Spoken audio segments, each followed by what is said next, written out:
Bonjour, mon nom est Jean-Sébastien Boucher, je suis avocat associé chez Barrette et Associés depuis 11 ans, avocat spécialisé en droit des affaires et aussi conférencier à travers le Québec. Je vais vous parler du bail commercial. Il est extrêmement important de comprendre que la majorité de nous, à un moment donné, on a eu un bail résidentiel. Un bail résidentiel et un bail commercial, ça n'a rien à voir. Je vais parler du bail commercial. Un bail commercial est un contrat entre deux parties, donc entre le propriétaire, le locateur, et le locataire pour louer un espace. Il est extrêmement important de comprendre deux choses. Un bail commercial, c'est complexe avec beaucoup de clauses et on traite de beaucoup de choses. Mais le plus important, c'est le nombre d'années. Des fois, on me dit « Ah, j'aimerais pouvoir signer un bail d'1 an. » C'est vrai, c'est très intéressant. On signe un bail d'1 an.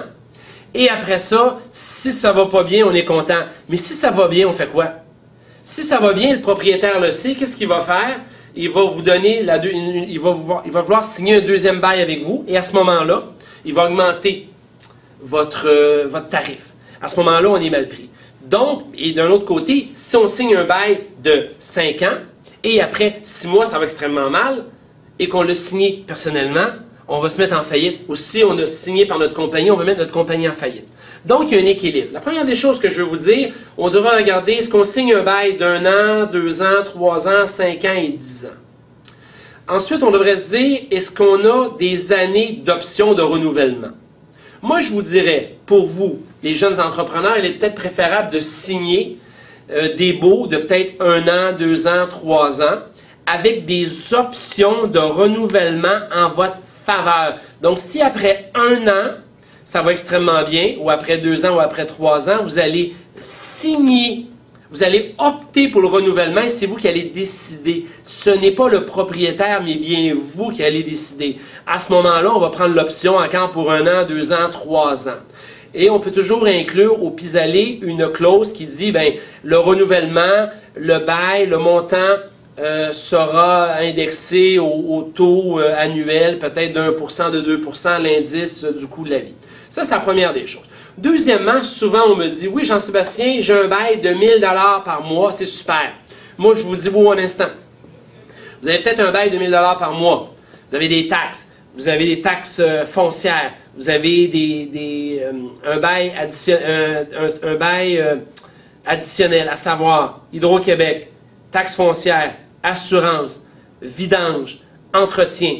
Des fois, on oublie ça.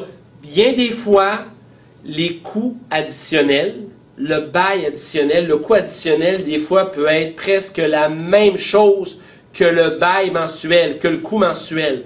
Donc ça, c'est à regarder. Ensuite, vous devez vérifier l'assurance. Quel type d'assurance qu'on vous donne? Pas qu'on vous donne, qu'on vous demande, excusez-moi. Quel type d'assurance? Assurance responsabilité, assurance incendie, assurance remplacement de revenus. Pourquoi? Parce que vous signez un bail, prenons pour acquis de 3 ans, et prenons pour acquis que ça brûle, ou pas que ça brûle, ou il arrive quelque chose, avez-vous une assurance qui vous permet de payer le propriétaire? Des fois, le propriétaire va vous demander ça. Donc, quand on regarde le bail, 1 000 $ par mois, Hydro-Québec, Internet, les assurances, les frais, taxes foncières, les taxes, etc., peut-être qu'on n'est plus rendu à 1 000 par mois, on est peut-être rendu à 1 500, à 2 000 par mois. Donc, des fois, quand on pensait qu'on avait un bail de 1 000 $, on est rendu à un bail de 2 000 $. Ensuite, ce qui est important de comprendre, c'est le renouvellement. Donc, souvent, il va y avoir une clause qui va dire, vous avez le droit de renouveler 6 mois avant la fin du bail.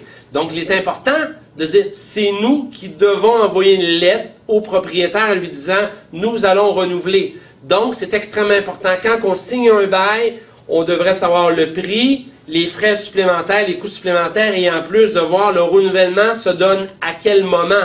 Parce que bien des fois, c'est soit qu'on doit renouveler ou soit qu'on doit envoyer une lettre en disant qu'on ne renouvellera pas, puisque le bail va se conduire soit automatiquement ou soit va arrêter. C'est extrêmement important.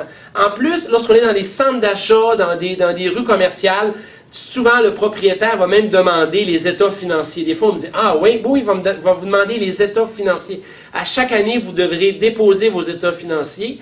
Le propriétaire des lieux veut s'assurer de voir combien vous faites d'argent pour ainsi ajuster. Vous allez me dire, c'est un peu malhonnête. En tout cas, je ne jugerai pas ça, mais des fois, ils sont extrêmement sur l'argent. Donc, ça, c'est possible. Ensuite, on dit, est-ce qu'on publie notre bail ou pas? Souvent, on me dit, c'est quoi? Qu'est-ce que tu veux dire par là? Je donne un exemple. OK? Je signe un bail de 10 ans dans un gros immeuble. OK? Si je ne publie pas mon bail, je vais vous l'expliquer c'est quoi publier votre bail, mais si je ne publie pas mon bail, et 2 ans après, le propriétaire vend l'immeuble à quelqu'un d'autre. Le nouvel acquéreur achète l'immeuble. Si les baux ne sont pas publiés, si votre bail n'est pas publié, le nouveau propriétaire pourrait vous donner un préavis et vous mettre à la porte.